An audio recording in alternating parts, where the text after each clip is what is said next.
7 en punto. Bienvenidos a Noticias RCN. En la próxima hora les tenemos informes especiales, lo que es noticia en Colombia y el mundo y, por supuesto, nuestras entrevistas. Vamos con nuestros titulares. Esta noche hablamos de una tragedia aérea en Mitú. La caída de una avioneta deja 4 muertos, entre ellos una mujer en embarazo.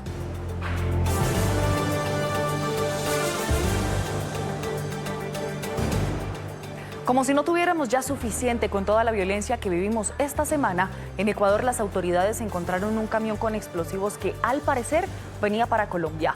En minutos hablamos del tema. ¿Que la pobreza genera violencia? Claro, es cierto, pero la violencia genera aún más pobreza. La guerra nos hace perder miles de millones y cientos de empleos. Hoy analizamos el tema.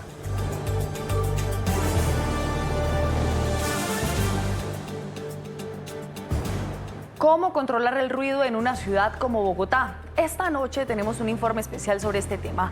Les contamos sobre proyectos en el Consejo y operativos de la policía.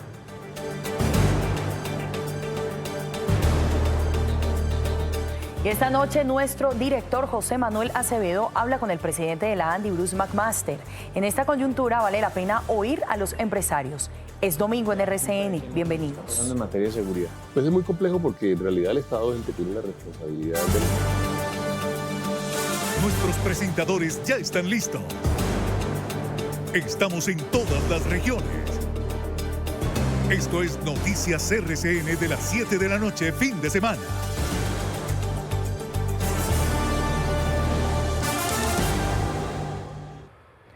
Comenzamos con una tragedia aérea que ocurrió hace unas cuantas horas en Colombia. La caída de una aeronave en Mitú deja un saldo lamentable de 4 personas muertas. Rosy, esta avioneta cumplía una misión médica y entre las víctimas hay una mujer en embarazo.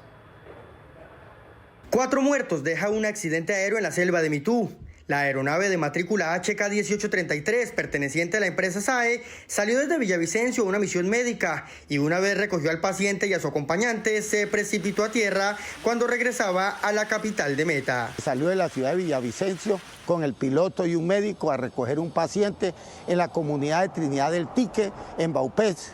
Exactamente al regreso, una vez recogieron al paciente, la aeronave presenta falla y al parecer trata de aterrizar el piloto de acuerdo a su pericia en una comunidad indígena que se llama Belén de Inambú. Las víctimas son el piloto Jorge Moreno, el médico Javier Gómez, la paciente Luz Milena Londoño y su acompañante. La Aeronáutica Civil lamentó el accidente. Con dolor, la Aeronáutica Civil confirma el fallecimiento de los 4 ocupantes. La entidad extiende sus más sentidas condolencias a sus familias, allegados y a la empresa afectada por este lamentable suceso. La Dirección Técnica de Investigación de la Aeronáutica Civil adelantará las acciones correspondientes para determinar las causas que ocasionaron que la aeronave se precipitara. ¿Y qué tal esto, Rosy? Como si no tuviéramos en Colombia ya suficiente con toda la ola de violencia que hemos vivido en los últimos días, pues en Ecuador encontraron un camión lleno de explosivos. Paola, al parecer ese cargamento iba a ser entregado a grupos armados de nuestro país. Durante la madrugada del domingo y a la altura del cantón Tulcán, la policía de Ecuador incautó un cargamento de material explosivo que era transportado en un vehículo que había salido de la provincia del Oro. Los hechos se suscitaron mientras personal policial realizaba controles preventivos, cuando mediante técnicas de perfilamiento detuvieron un camión. Tras un registro exhaustivo, se descubrió que el vehículo transportaba una gran cantidad de explosivos ocultos. Encontraron 25.000 metros de cordón detonante y 3.750 envolturas de Enmulnor que fueron incautados. 2 personas que iban a bordo del camión fueron detenidas y tanto el vehículo como los dispositivos móviles de los capturados están bajo custodia. En un comunicado, las autoridades ecuatorianas señalaron que presumen que el material iba a ser utilizado por grupos armados colombianos para ejecutar actos terroristas. 7 de la noche, 4 minutos. Seguimos con nuestra gente de Cali porque en esa ciudad sus habitantes nos han demostrado lo fuertes que son y que pese a las acciones de los violentos no se van a dejar vencer. Larry, esta noche están realizando una velatón para exigir paz. ¿Cómo avanza la jornada? A ninguno de nuestros municipios vecinos. Vemos cómo se está Paola, Rosy, televidentes, buenas noches. Ustedes ven en pantalla caras, rostros de solidaridad de los caleños. Los saludamos desde una Cali que pide solidaridad, que pide paz. que se solidariza con las víctimas del ataque terrorista del 21 de agosto, aquí en el barrio La Base, en la carrera octava con calle 52, en la base aérea Marco Fidel Suárez. Para trabajar de la mano con distintos sectores, con el gobierno nacional, con la fuerza pública. Pero exigimos que se la Iglesia Católica la seguridad de los colombianos. Nosotros, y llegue la paz. A esta hora habla el alcalde Alejandro Eder en tarima, pidiendo que la paz y la solidaridad se quede en Cali. Pero hoy un país es un llamado que nacional. vuelve a sufrir del narcoterrorismo. No lo perdamos. Es un llamado nacional. Queremos que todos los caleños, que todos los vallecaucanos, que todos los colombianos se unan en una oración, en un clamor por la paz, por la reconciliación. Si hacemos una sumatoria de las ciudades donde hay atentados, muerte, son muchas en nuestro país, pero en Cali nos duele que 6 hermanos nuestros hayan fallecido, que haya tantos heridos víctimas de la violencia y de estos atentados. Mire, y si no fuera poco la violencia que ha azotado a la capital vallecaucana, también en las últimas horas llegó a Cali el cuerpo del patrullero Michael Astaiza. Este patrullero que fue víctima del ataque terrorista de las disidencias a este helicóptero de la policía en el departamento de Antioquia. Esto es lo que dice su familia. Que los únicos responsables por haber asesinado a los caleños aquí... Sus sueños era servirle a la patria, que era lo que estaba haciendo, el sueño que cumplió gracias a sus padres que realmente trabajaron por cumplirle esto. Es triste saber que en este momento no contamos con la seguridad que deberían contar los policías, que lastimosamente cada día están más desprotegidos. Es una luz por la vida la que hay aquí en Cali en medio de este bonito homenaje de los caleños. Cientos de caleños han llegado hasta este punto a solidarizarse con las víctimas. Hoy se alza la voz y se pide en oración por la vida de quienes están lesionados y por la vida de las personas que hoy se ven afectadas por el terrorismo. Desde Cali los dejamos ustedes con más noticias. También en Florencia, Caquetá. Larry, muchísimas gracias por esta información y por esta noticia. Claro que nosotros seguiremos ahí acompañando a todos los caleños y precisamente después de que se conociera un supuesto atentado que frustraron las autoridades contra el alcalde de Cali, Alejandro Eder, y la gobernadora del Valle del Cauca, Dilian Francisca Toro, el alcalde de Bogotá se pronunció. Dice que las amenazas se están volviendo paisaje, que cada semana un político diferente corre peligro y pide al gobierno que refuerce urgente la seguridad. Escuchen esto, el ejército desactivó 2 explosivos que fueron abandonados en la vía que conduce al Hidroituango. Los delincuentes habían dejado otro cilindro como señuelo. La vía cerrada estuvo en gran parte del día y ya fue habilitada. 7 de la noche, 8 minutos. La pobreza y la violencia están directamente ligadas. Eso nadie lo puede negar. Atentados como el de Cali o la crisis de seguridad en el sur de Bolívar traen a Colombia todavía más pobreza y más miseria. Las cifras hablan por sí solas. Este es un informe de nuestro jefe de misión, Juan Camilo Ramírez. Siempre hablamos de que la pobreza genera violencia, y eso es cierto, pero hoy la propuesta es que terminemos de llenar el círculo y hablemos de cómo la violencia genera más pobreza. Situaciones como estas en Cali o en el sur de Bolívar ponen a la economía en jaque por varios puntos. El primero es que los comerciantes, después de tanto esfuerzo, lo pierden todo en segundos. Porque es muy triste que llevo toda una vida en un país de violencia, hay que acabar con eso.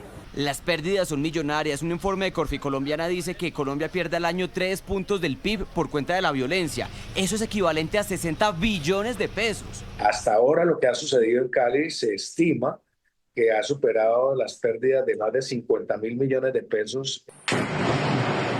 Y la situación se extiende a varias regiones de Colombia. Y es que en todas afecta la economía. Muchos inversionistas que pues tienen acceso directo a la comercialización, bien sea de estos productos de agricultura y también a la ganadería y como el caso minero, obviamente afecta el crecimiento económico y como tal pues deja esa incertidumbre. Y cuando decimos que la violencia genera pobreza y castiga la economía, no solo hablamos de bombas y combates, también de la extorsión, por ejemplo. Yo lo había advertido hace más de un año.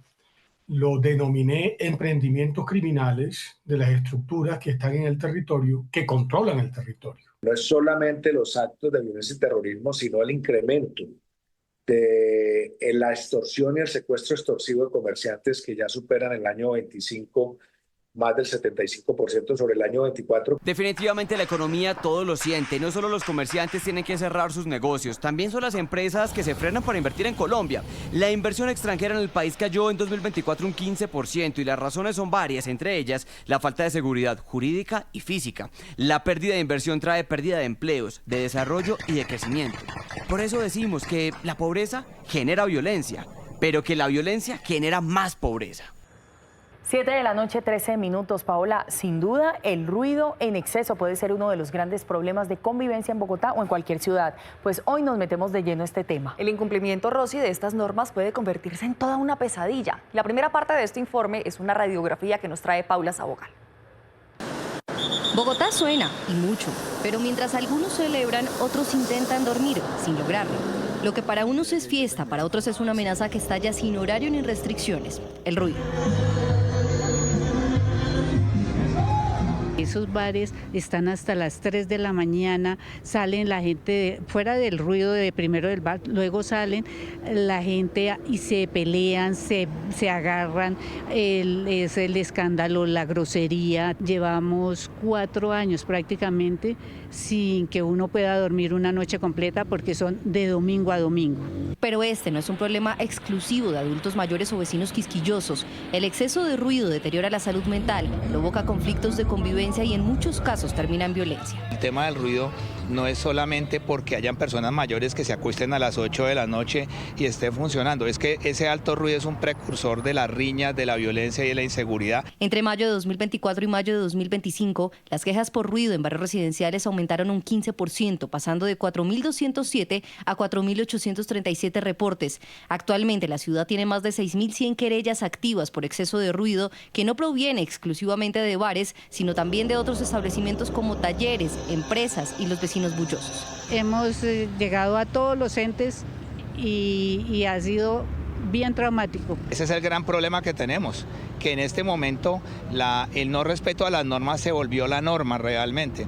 Al Consejo de Bogotá llegó un proyecto que busca delimitar las zonas tranquilas para atender la problemática de cientos de ciudadanos que padecen esta crisis silenciosa. Donde el distrito, la autoridad distrital, avance oportunamente para sancionar a quienes hagan estas fiestas y a quienes superen los límites acústicos permitidos, esto con el propósito de garantizar la tranquilidad y la convivencia de los bogotanos. En la capital, varias autoridades pueden recibir estas denuncias. Por ejemplo, en las inspecciones de policía, las quejas pueden tardar hasta más de 2 años en resolverse por el volumen de solicitudes de todo tipo que reciben a diario. La Secretaría de Ambiente es otra entidad competente en los casos relacionados con exceso de ruido y contaminación auditiva.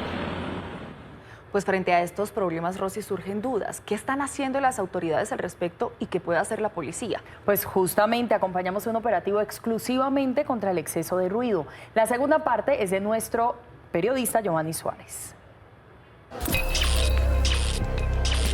Cuando prenden ese picante, tiemblan los vidrios, tiembla todo, no puede uno dormir.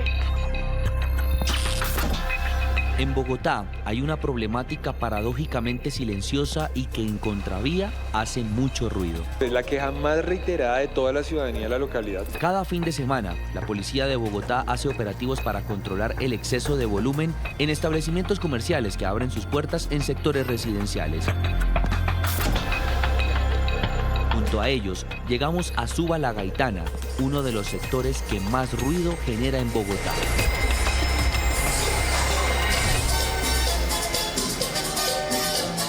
Cerca de 45.000 quejas recibe la localidad de Suba por temas de altos volúmenes y ruidos en sectores que cuentan con esta particularidad. Eso que ustedes ven allí son casas, apartamentos, y justo en esta misma zona hay aproximadamente unos 15 locales comerciales que infringen precisamente esos altos volúmenes que terminan afectando a los ciudadanos. En esas actividades se da aplicabilidad a la ley 1801 y donde iniciamos a hacer la verificación de documentación, verificamos la norma que está infringiendo y en el caso de observarse la infracción de la norma se da la aplicabilidad a la misma dando la sanción. Pero, ¿qué es la ley 1801? Es la que establece normas para proteger la tranquilidad frente a los ruidos molestos o excesivos en espacios públicos y privados. Se refiere a producir ruidos o sonidos que superen los decibeles permitidos por la normatividad y perturbar la tranquilidad en espacios residenciales con música a alto volumen. Quien infrinja la ley podría ser multado con 16 salarios mínimos diarios legales vigentes, es decir, aproximadamente 618.000 pesos, o la suspensión temporal del local, como ocurrió en medio de este operativo, acompañado por un equipo periodístico de Noticias RCN. No solamente yo aquí al frente, a los de atrás también. Es que esta querella tiene 70 firmas de 70 propietarios de los predios que estamos aquí. Una crisis de la que poco se ha hablado en Bogotá. Difícil de atender para las autoridades por vacíos jurídicos en la norma misma, pero que mucho ruido ha generado en la tranquilidad de quienes habitan la capital del país.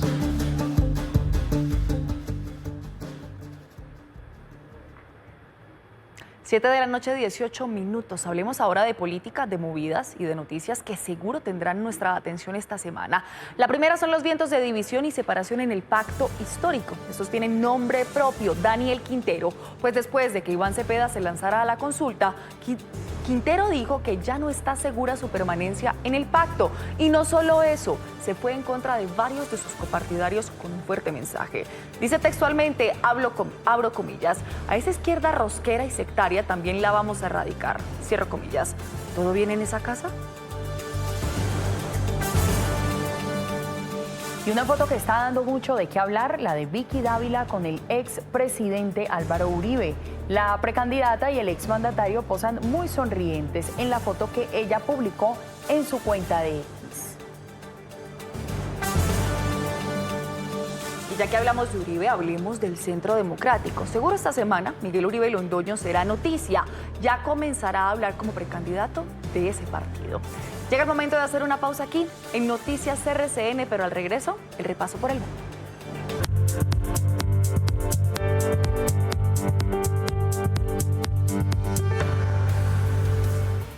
7:25, momento de revisar lo que es noticia en el mundo. Las autoridades de España adelantaron el rescate de un grupo de migrantes subsaharianos que viajaba en una improvisada embarcación cerca de las costas de las Islas Canarias. 248 personas, entre ellas 2 bebés, fueron trasladadas al puerto de Arguineguín. Algunos de ellos requirieron atención médica. La Torre Eiffel se iluminó con los colores de la bandera de Ucrania como parte de los homenajes del Día de la Independencia ucraniana. Y ese no fue el único tributo fuera del país. En Varsovia y París se dieron cita a decenas de personas que se sumaron a la conmemoración con banderas y carteles. Más temprano, en Kiev, hubo un minuto de silencio en memoria de las víctimas de la guerra desatada por Rusia. Y en Estados Unidos, tanto California como Oregón enfrentan una emergencia por cuenta de incendios forestales. Cientos de personas han tenido que abandonar sus hogares ante el avance de las llamas. El incendio Picket está contenido solo en un 11%, mientras el denominado Flat no ha podido ser controlado. Las autoridades emitieron alertas por mala calidad del aire en varios condados.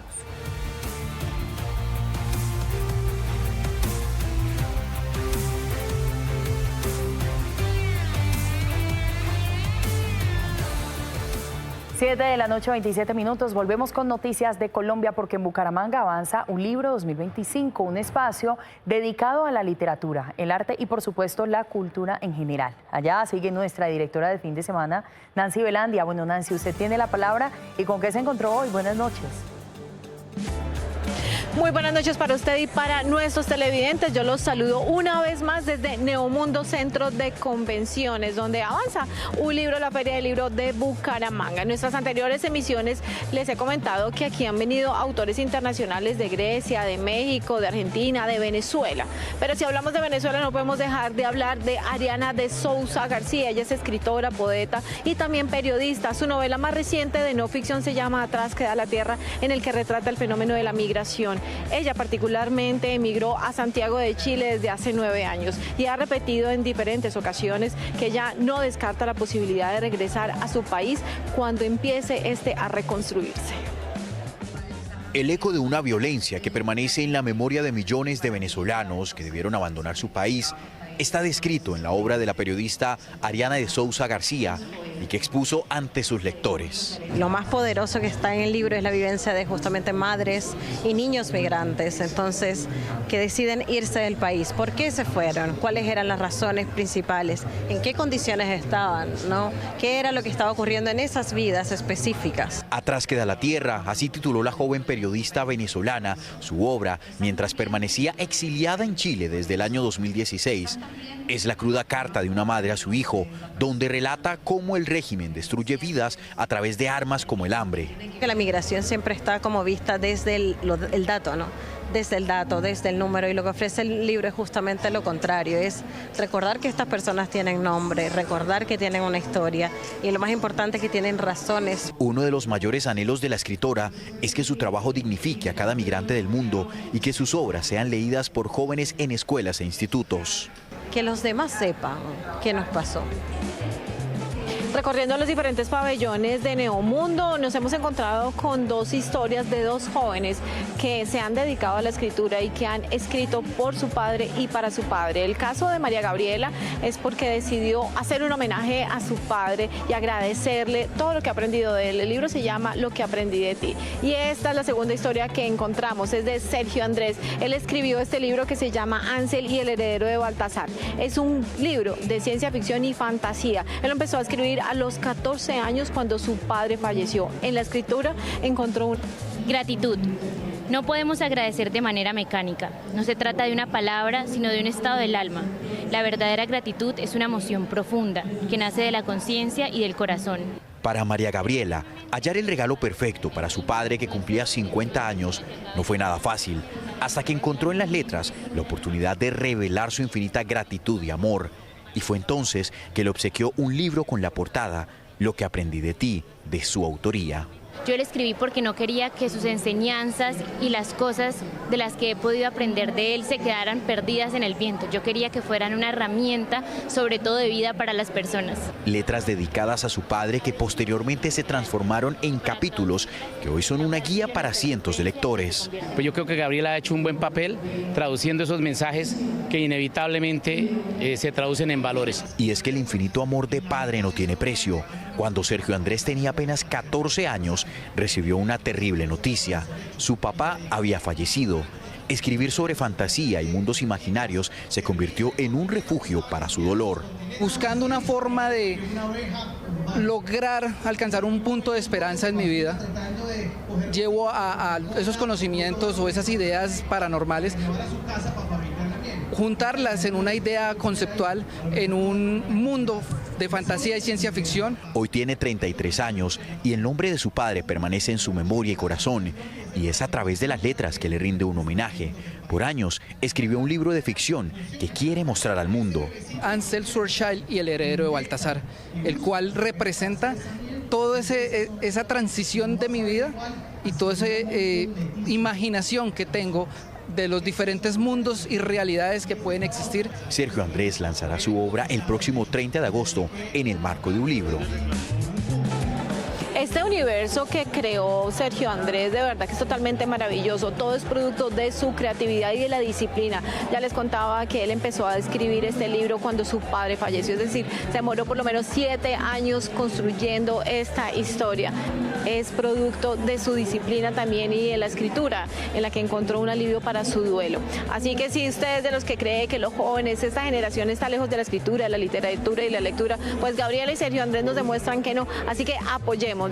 Esto es todo por ahora. Yo me despido y los espero en nuestra próxima emisión con más información de Un Libro, Vidas Narradas. Feliz noche para todos. A Bruce McMaster los empresarios de este país lo apoyan, pero hay voces dentro del gobierno, comenzando por la del presidente Gustavo Petro, que lo cuestionan. ¿Qué responde frente a todo el líder gremial de los empresarios en Colombia? Caminen con nosotros.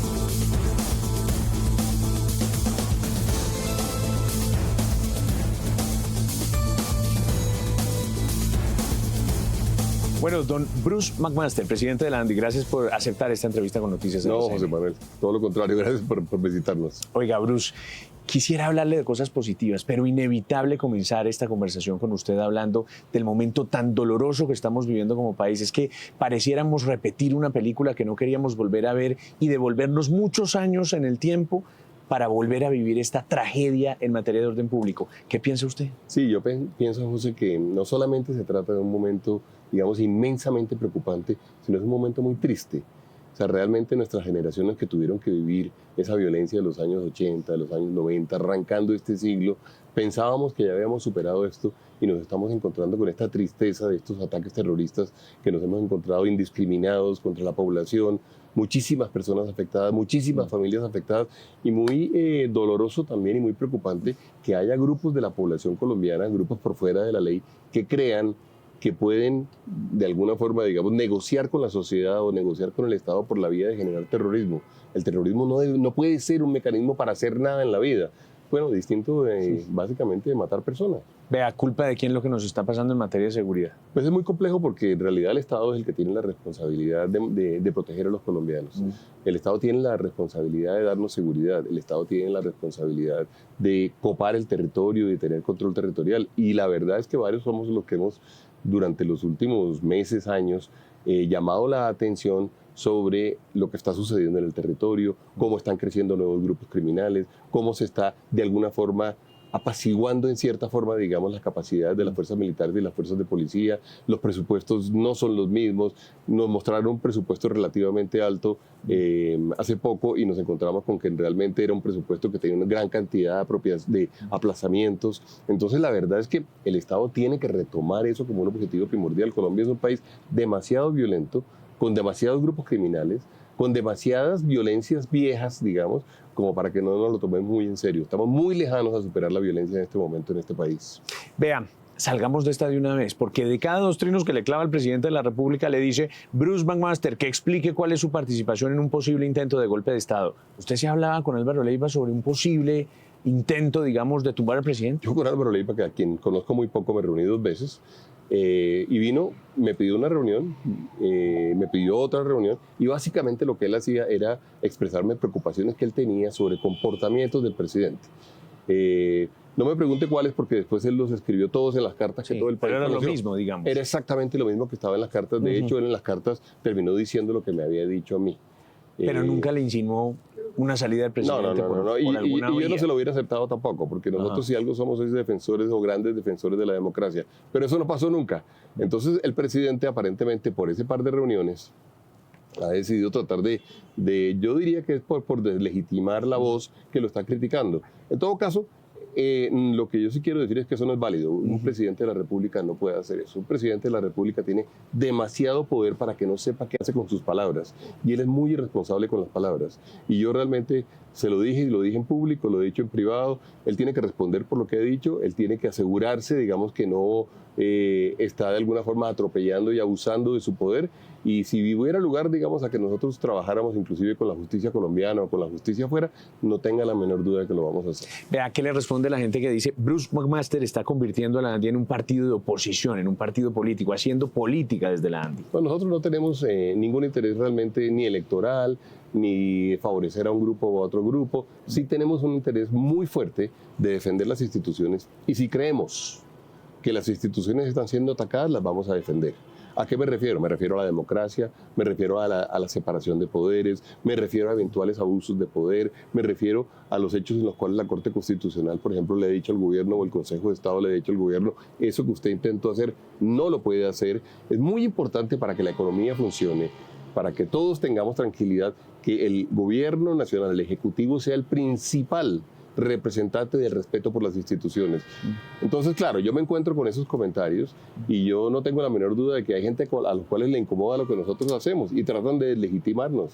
Y nosotros sí queremos tener, digamos, una participación democrática muy grande de parte de todos los partidos y de todo. Y fíjese usted, en el foro que hicimos en Cartagena, invitamos a Gustavo Bolívar, invitamos a Susana Muhammad, invitamos a Roy Barreras, invitamos a Claudia López, invitamos también a los del centro, invitamos a los de la derecha, y allá los que quisieron ir, porque finalmente Gustavo Bolívar declinó la ida, lo mismo que María José Pizarro, pero los que quisieron ir, allá los escuchamos y con ellos conversamos. Y sí creo que tenemos un papel importantísimo como ciudadanos de poder actuar y de poder representar lo que mucha gente quiere o lo que mucha gente necesita.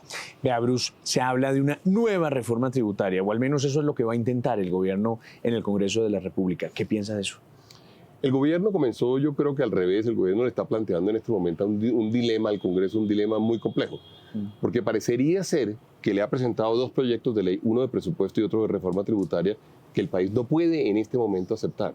Y el país no los puede aceptar porque cada vez que uno hace una reforma tributaria, a uno no se le puede olvidar esto, uno lo que está haciendo es tomando recursos de los hogares colombianos, recursos de las empresas colombianas y se las entrega al Estado. Y esa es una decisión que tenemos que tomar, es una decisión importantísima.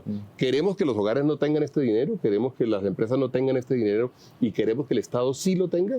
Entonces esto pasa obligatoriamente por evaluar qué hace el Estado con el gobierno, qué hace el Estado con el dinero. Y por eso hay que mirar el presupuesto. Y el año pasado el presupuesto que fue presentado, que fue de 523 billones de pesos, el original, luego se terminó bajando a 511 billones de pesos, era un presupuesto que ya era exageradamente alto. Ese es el presupuesto más alto de la historia de Colombia. Colombia, en 2 años no más, en 2 años de este gobierno, en el año 2023 y el año 2024, el presupuesto aumentó el gasto del Estado en cerca de 40%, cuando la economía estaba creciendo a niveles del 0.7 o del 1.7%. Entonces, en realidad, lo que el gobierno está proponiendo al país es: deme más plata, yo me gasto esa plata, no se la gaste usted en los hogares, no se la gaste en las compañías.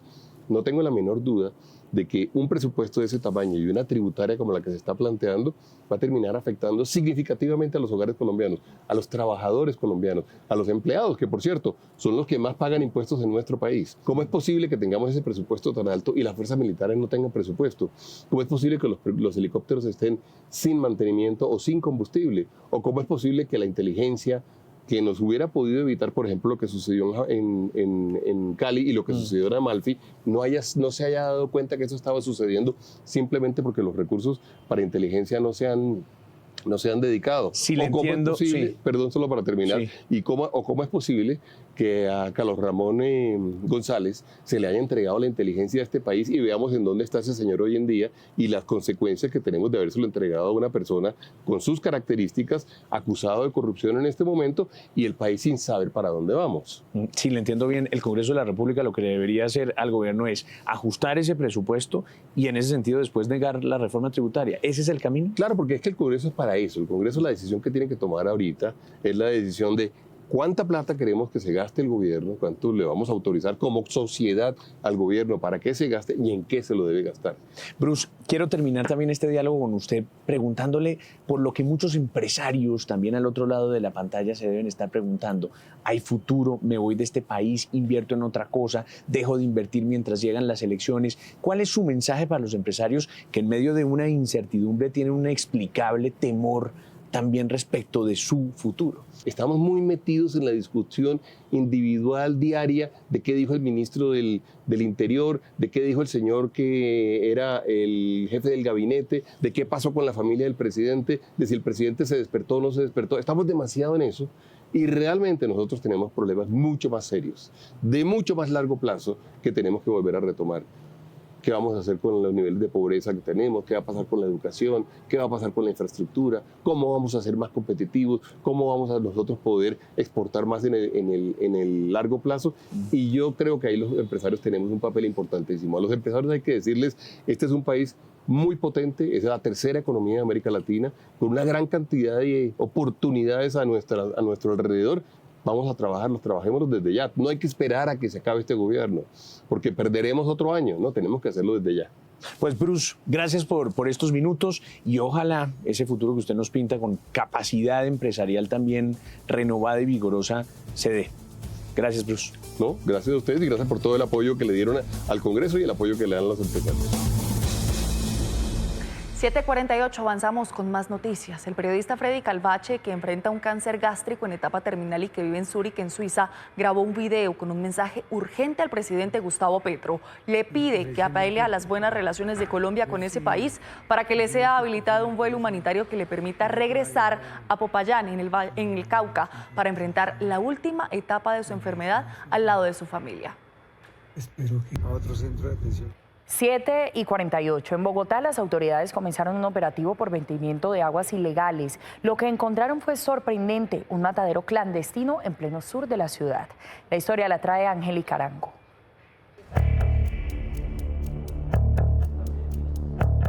Justo en este punto de la localidad de Tunjuelito, en el sector de San Benito. Detrás de estas paredes y de estas puertas se encontraron más de 30 toneladas de carne en alto grado de descomposición. Los vertimientos, y lo más preocupante, es que estaban siendo depositados detrás de este muro en donde se encuentra el río Tunjuelito, que desemboca al río Bogotá. La investigación comenzó por las descargas ilegales que contaminaban el río Tunjuelito. Tras el seguimiento, las autoridades llegaron hasta una vivienda que funcionaba como matadero clandestino. Es así que entonces nosotros hicimos una operación conjunta con diferentes entidades para hacer seguimiento a lo que era el cumplimiento de la sentencia del río Bogotá. En el lugar fueron halladas carnes sin refrigeración y animales sacrificados en condiciones insalubres. Se realizaron labores de inspección, vigilancia y control, especialmente aquí en el sector de San Benito, obviamente por algunas quejas de algunos ciudadanos. Según esta actividad que se realiza, encontramos al parecer un matadero clandestino. Encontramos una vivienda en la que se están desarrollando actividades con manipulación de alimentos cárnicos. Encontramos pues las carnes sin refrigeración, animales muertos, por lo que la Secretaría de Salud tomó las medidas. Emitió un concepto sanitario en el que se presume que está en riesgo la salud humana.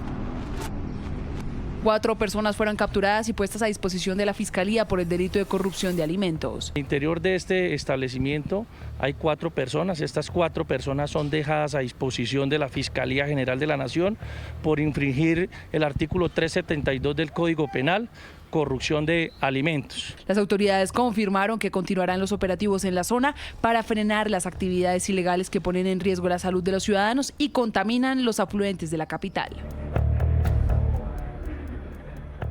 En Santa Marta, la familia de una mujer de 45 años pide que se investigue su muerte. La mujer se sometió a una cirugía estética y días después presentó quebrantos de salud y no sobrevivió.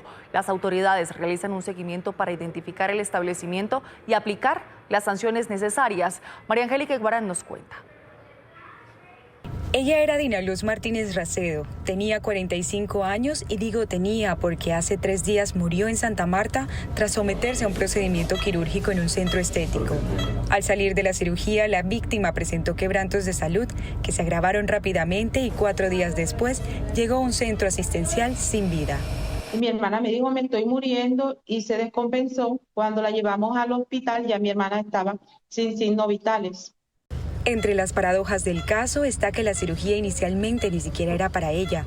Quien se la practicaría era su hermana, que al final, por asuntos laborales o por cosas de la vida, decidió no hacérsela y cederla a Dina Luz.